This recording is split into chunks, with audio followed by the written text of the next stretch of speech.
तो आज से मैं सोलो लेवलिंग सीजन 3 को स्टार्ट करने वाला हूँ और आज मैं फर्स्ट एपिसोड को एक्सप्लेन करूंगा। आई नो यूट्यूब में ऑलरेडी बहुत लोगों ने एक्सप्लेन करके रखा है, बट मैं कहूंगा एक बार आप मेरी एक्सप्लेन को सुन लो, शायद पसंद आ जाए, और पसंद आया तो सब्सक्राइब दिस चैनल। तो हमने देखा था संग जिनबू जेजू आइसलैंड रेड पर पार्टिसिपेट करता है और रेड को कंप्लीट करके गेट को क्लोज कर देता है। उसी के साथ सभी एंड्स को भी मार डालता है एंड जिनबू का लेवल हो चुका है 100। अब नेक्स्ट चैप्टर के शुरुआत में हम देखते हैं जिनबू फ्यूनरल पर आया हुआ होता है और जेजू आइसलैंड की रेड खत्म होने के बाद सिर्फ एक ही बात लोग कर रहे थे कि जिनबू कितना स्ट्रांग है, क्योंकि एस रैंक हंटर बनने के बाद पहली बार लोगों ने उसे फाइट करते हुए देखा था। जिनबू ने जेजू आइसलैंड में अपना डेब्यू किया और सबको रेड के सक्सेस की बात पता चल चुकी थी। पूरे कंट्री में इसकी सक्सेस की बातें आग की तरह फैल गई थी और उसी के साथ संग जिनबू एक हॉट टॉपिक बन चुका था। हालांकि लोग उसे शाबाशी दे रहे थे, लेकिन कई लोग ऐसे भी थे जो उसे ब्योंगू की मौत के दोषी मान रहे थे। लोगों का मानना है कि अगर वो रेड पर पहले ज्वाइन कर लेता तो हंटर्स की मौतें बहुत कम होती। बहुत लोगों ने संग जिनबू के सपोर्ट में आवाज उठाया, लेकिन वो उतना भी नहीं था जो क्रिटिसिज्म की आवाज को दबा सके, क्योंकि जो भी बातें लोग कर रहे थे वो कहीं न कहीं सच तो थी और ये एहसास संग जिनबू को भी होता है। जब वो वापस जा रहा था, बेक्यूनो उसे कहता है, मैं हमेशा मानता था कि एक सिंगल हीरो कभी भी एक जंग को खत्म नहीं कर सकते, लेकिन जो कुछ हुआ मुझे लगता है कि इस बार मैं गलत हूँ। और टेंशन मत लो मिस्टर संग, तुम्हारी वजह से ही इतनी बड़ी ट्रेजेडी होने से रुक गई, तो थैंक यू। फ्यूनरल से जाते हुए जिनबू का इंटरेक्शन होता है चाहाइन से। मिस चाहाइन तो शर्मा जाती है। वही हमें बताया जाता है इस रेड में टोटल 4801 हंटर्स एंड 727 सिविलियन ने पार्टिसिपेट किया था। उनमें से 64 हंटर्स और 32 सिविलियन मारा गया। बट पिछले 3 रेड के तुलना में इस बार डेथ रेट बहुत ही कम था। जो भी हो, सीन चेंज होता है। जिनबू गोगुन ही के साथ बैठा था। गुन ही जिनबू से पूछता है, तो तुम एक नया गिल बनाना चाहते हो? इस पर मिस्टर गोगुन ही कहता है, सर्टिफाइड एस रैंक हंटर को गिल मास्टर लाइसेंस लेने की जरूरत नहीं होती, तुम्हें सिर्फ एसोसिएशन में एक बार कॉल करना होगा और बाकी काम हम देख लेंगे। जिनबू कहता है ठीक है। वही वो मन में सोचता है, मुझे देखना होगा कि एस रैंक हंटर होने के कितने बेनिफिट मिलते हैं। मिस्टर गोगुन ही उससे पूछता है, बाय द वे क्या तुमने जेजू आइसलैंड में किसी तरह के बैरियर कास्ट किया था? जिनको कहते हैं नहीं, पर क्यों? मिस्टर गोगुन ही कहते हैं, हमने जेजू आइसलैंड में कुछ हंटर्स को भेजा था जांच पड़ताल और मैजिक क्रिस्टल को कलेक्ट करने के लिए, बट वो सभी लोग अचानक से बेहोश हो गए। इसलिए मैं पूछ रहा था कि तुमने अगर कोई बैरियर कास्ट किया हो और तुम बताना भूल गए हो। जिनको कहते हैं नहीं, मैंने ऐसा कुछ नहीं किया। पर वो सभी हंटर्स और सोल्जर ने क्या कहा? मिस्टर गोगुन ही कहते हैं, उन्हें बेहोश होने के पहले क्या हुआ था कुछ भी याद नहीं। जो भी हो, एक बंदा आके मिस्टर गो को कुछ बताता है और मिस्टर गोगुन ही जिनबू से कहते हैं, मुझे जाना होगा, तुम्हारा कीमती वक्त देने के लिए शुक्रिया। जिनबू भी कहते हैं, मुझे भी अब चलना चाहिए। एंड जब वो कार में बैठने ही वाला था, तभी आए एक बंदा आके कहते हैं, मिस्टर संग जिनबू, आपसे मिलकर खुशी हुई। मैं एडम व्हाइट हूँ, federal bureau of Hunter association से। एंड वो अपना विजिटिंग कार्ड देके कहता है, ऐसे अचानक आने के लिए माफ करना, बट आपसे मिलना मुश्किल है। मैं आपके ऑफिस में भी गया था। संग जिनबू को याद आता है कि जिन्होंने इसके बारे में उसे पहले बताया था कि एक फॉरेन बंदा उससे मिलने के लिए गिल पर आया था। जो भी हो, ये बंदा एडम कहता है, मुझे आपसे थोड़ी इन्फॉर्मेशन शेयर करनी थी। जिन्बू कहते हैं, इन्फॉर्मेशन? ये बंदा कहता है, पूरे दुनिया में ऐसी कोई कंट्री नहीं होगी जो ये इन्फॉर्मेशन तुम्हें दे सकता है हमारे अलावा। जिन्बू कहता है, तो तुम ऐसी इन्फॉर्मेशन मुझ जैसे के साथ शेयर क्यों करना चाहते हो? एडम कहता है, हम कुछ स्पेशल लोगों को इन्फॉर्मेशन देकर उनसे बेनिफिट लेते हैं और जेजू आइसलैंड में तुम्हारा बहुत बड़ा इंप्रेशन पड़ा है, इसलिए हमारे डायरेक्टर तुमसे पर्सनली मिलना चाहती है। अब इससे ज्यादा डिटेल्स हमारी डेप्यूटी डायरेक्टर तुम्हें बताएगा, तो क्या तुम चलना पसंद करोगे? मेरी कार यहीं पर ही खड़ा है। जिन्बू कहते हैं, मुझे नहीं पता कि तुम कौन सी स्पेशल इंफॉर्मेशन मुझसे शेयर करना चाहते हो और वो मेरे काम की भी है या नहीं। एडम अब बता देता है कि एक अपग्रेड जो दूसरे एवोकेन की एबिलिटीज को ताकतवर बना दे। कभी तुमने इसके बारे में सुना है? जिन्बू तो शॉक होता है एंड अगले ही पल वो उन लोगों के साथ यहाँ पर आ जाता है। जिन्बू यहाँ आके फेडरल ब्यूरो ऑफ हंटर्स के डेप्यूटी डायरेक्टर माइकल से मिलता है। वही एडम कहते हैं, आज मैं यहाँ पर तुम्हारा ट्रांसलेटर बनूंगा। जिन्बू पूछता है, क्या ये सच में पॉसिबल है कि एक हंटर की एबिलिटीज को अपग्रेड किया जा सकता है? डेप्यूटी डायरेक्टर माइकल कहते हैं, बिल्कुल ऐसा ही कुछ एबिलिटीज के साथ हमारे साथ कोई यहाँ पर है। एंड वो एक आदमी से कहते हैं, जाओ जाके मिस नोर्मा सेलेनर को बुला के लाओ। हम देखते मिस नोर्मा यहाँ पर आती है। जिन्बू इसे देखकर समझ जाता है कि ये बाकी एवोकेनर से अलग है। माइकल कहते हैं, मिस नोर्मा प्लीज, क्या आप मिस्टर संग जिन्बू को अपने पावर के बारे में बता सकती है? मिस नोर्मा संग जिन्बू से कहती है, एक बार मेरे पावर को देखने के बाद तुम भी उसे मानने लगोगे। एंड वो जिन्बू के पास आके कहती है, तुम्हें पता ही होगा कि हर एक एवोकेन की स्ट्रेंथ की एक लिमिट होती है, कोई भी उस लिमिट को पार नहीं कर सकता। जिन्बू कहते हैं, तो आप कह रहे हैं कि आप इस चीज को बदल सकती है? नोर्मा कहते हैं, हाँ, मेरे पास ये पावर है जिससे मैं एवोकेन को अपने लिमिट के परे भी ले जा सकती हूँ एंड 3 स्टेज के प्रोसेस से मैं ये चीज कर सकती हूँ। माइकल कहता है, इन्होंने जो अभी कहा वो सब कुछ सच है, बट मिस नोर्मा को बहुत लंबा आराम चाहिए होता है जब जब वो अपने पावर्स को यूज करती है, तो इसलिए साल में करीब 2 या 4 हंटर ही इसका फायदा उठा सकता है। वही जिन्बू पूछता है, ये प्रोसेस कितने इफेक्टिव है? मिस नोर्मा कहती है, इस प्रोसेस इससे पावर 20% से 30% इंक्रीज हो सकती है। इस पर जिन्बू को समझ आता है कि इस वजह से ही वांग डोंगसू साउथ कोरिया छोड़कर अमेरिका भाग गया था।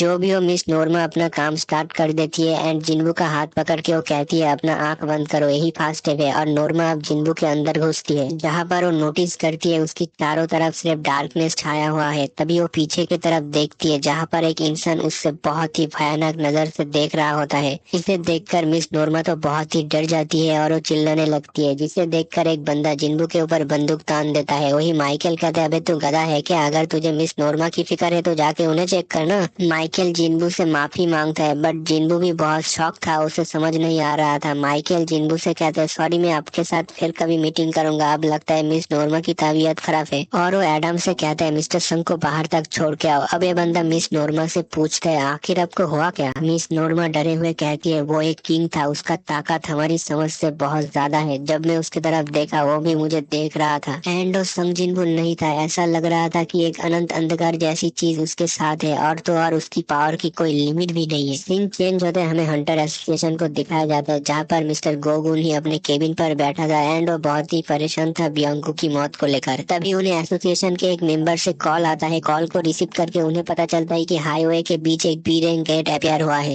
ये सुनकर मिस्टर गुन ही अपने मन में सोचते हैं, अगर रेगुलर स्ट्राइक टीम को वहाँ पर भेजा गया तो वो बी रैंक गेट को हैंडल नहीं कर पाएंगे। एंड वो फोन पर कहता है, रुको मैं किसी मेजर गिल को कांटेक्ट करता हूँ। लेकिन तभी उन्हें याद आता है कि इस काम के लिए परफेक्ट इंसान और कोई नहीं, संग जिन्बू होता है, क्योंकि जिन्बू का नया ऑफिस उसी एरिया के आसपास ही है। दूसरी तरफ जिन्बू कार में बैठकर उस पल को याद कर रहा था जब मिस नोर्मा बहुत डर गई थी। वो मन में कहता है, वो किस चीज से डर रही थी और क्या मैं उनसे फिर मिल पाऊंगा? जो भी हो, जिन्बू देखते हैं यहाँ पर बहुत ही ट्रैफिक जैम हुआ है। वो कहते हैं, इसलिए मैं सबवे प्रेफर करता हूँ। और इसी दौरान उसके पास मिस्टर गोगुन ही का कॉल आता है। कॉल को उठा के जिन्बू कहता है, मैं आपका क्या हेल्प कर सकती हूँ? मिस्टर गोगुन ही बताता है, हाईवे के बीच में एक गेट अपियर हुआ है और क्या वो उसे उनके लिए क्लियर कर सकता है? जिन्बू कहते हैं, ये सब तो मैं कर लूंगा, पर क्या बिना एंट्री परमिट के वो लोग मुझे अंदर घुसने देंगे? अब मिस्टर गोगुन ही थोड़ा मुस्कुरा के कहता है, मुझे ये बताओ उस एंट्री परमिट का इंचार्ज कौन है? जिन्बू कहते हैं, हंटर एसोसिएशन। मिस्टर गोगुन ही कहते हैं, और तुम इस वक्त किससे बात कर रहे हो? जिन्बू को समझ आता है कि वो एक बेतुका सवाल पूछ रहा था। उसके बाद सीन चेंज होते हैं, हमें उस जगह को दिखाया जाता है जहाँ पर बी रैंक गेट अपियर हुआ है। जिन्बू गेट की तरफ जा रहा था, तभी एसोसिएशन की एक लड़की उसे रोक देती है और वो कहती है, क्या तुम एशियन हंटर संग जिन्बू हो? लेकिन इससे कोई फर्क नहीं पड़ता, तुम्हें रूल्स को मानना ही होगा। तो क्या तुम्हारे पास एंट्री परमिट है गेट के अंदर जाने के लिए? जिन्बू के पास कोई ऑप्शन नहीं होता एंड वो मिस्टर गोगुन ही को कॉल लगा के उस लड़की को देता है बात करने के लिए। वो लड़की तो डर जाती है, वो कहती है, कॉल पर कौन है? जिन्बू कहते हैं, लाइन पर वो आदमी है जिसे तुम मना नहीं कर सकते। वही वो लड़की अब मिस्टर गोगुन ही से माफी मांगती है एंड जिन्बू को अंदर जाने की परमिशन दे देती है। जिन्बू जब गेट के अंदर जाता है तो यहाँ के सभी लोग शॉक्ड होता है, क्योंकि ये जो गेट होता है ये रेड गेट में बदल जाता है। और अब सीन डंजन में शिफ्ट होता है। हम जिन्बू को देखते हैं, वो चारों तरफ देखकर कहता है, मुझे ऐसा लगता है कि मैं रेड गेट में आ चुका हूँ और बाहर जाने का गेट भी बंद हो चुका है। लगता है मुझे इस गेट को क्लियर करना ही होगा। उसी के साथ जिन्बू को अपने मॉम की बात याद आती है, जहाँ पर उसकी मॉम को उसके हंटर बनने से कोई प्रॉब्लम नहीं है, क्योंकि उसका डैड भी एक हंटर था और जिन्बू के अंदर उनका ही खून दौड़ रहा है। बट उसकी मॉम कहती है, अपना ख्याल रखना और खुद को ज्यादा पुश मत करना। जिन्बू को ये बात से रिलीफ फील होता है कि उसकी मॉम को उसके हंटर बनने से कोई ऐतराज नहीं। तभी जिन्बू के सामने कुछ बीस्ट अपियर हो जाता है और जिन्बू भी अपना शैडो आर्मी बाहर निकल लेता है एंड देन इनके बीच फाइट स्टार्ट हो जाता है और जिन्बू का शैडो आर्मी काफी अच्छे से इस फाइट को हैंडल कर रहा होता है। उसी के साथ हमें नैरेटर के थ्रू बताया जाता है कि हंटर्स हंट करने के लिए पैदा होते हैं और मैजिक बीस्ट ही उनका अकेला दुश्मन नहीं है जिनसे वो लड़ते हैं। हंटर्स को हमेशा चौकन्ना रहना पड़ता है कि वो कहीं खुद ही शिकार न बन जाए, क्योंकि दुश्मन कभी भी आ सकता है। तो फास्टेड हंटर्स को कभी भी अपना गार्ड डाउन नहीं करना चाहिए, भले ही लाखों बीस्ट को हंट क्यों न करे। हंटर्स कभी भी हंटिंग करना नहीं रोकेंगे, एक भी हंटर नहीं रुकने वाला। और अब हमें दिखाया जाता है संग जिन्बू का जो अगला टारगेट होने वाला है वो नेशनल लेवल हंटर्स होंगे।